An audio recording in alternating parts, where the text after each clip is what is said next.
Utiliser un escabeau, ça comporte des risques.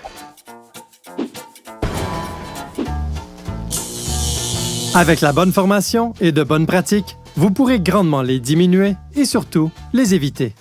Tout d'abord, c'est important de porter le bon équipement de protection individuelle. Un escabeau est-il vraiment nécessaire?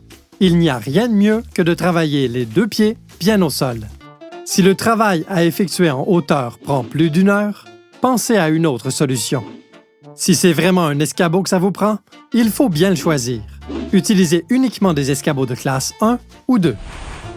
L'escabeau doit être assez long pour effectuer la tâche. Rappelez-vous, vous ne devez pas monter sur les 2 dernières marches. Prenez le temps d'inspecter l'escabeau avant chaque utilisation. Il doit être en bon état et propre. Rapportez tout bris ou défaillance.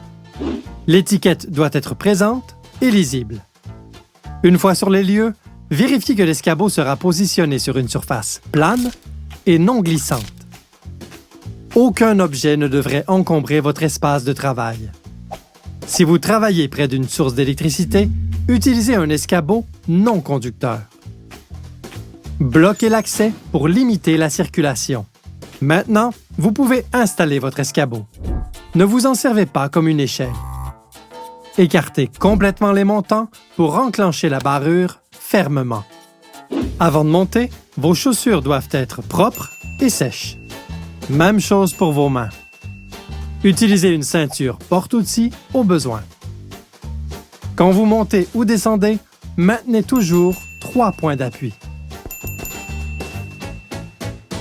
Travaillez toujours devant vous, et non au-dessus, ni en extension. Gardez votre centre de gravité entre les 2 montants. Si ce n'est pas possible, descendez et repositionnez l'escabeau adéquatement.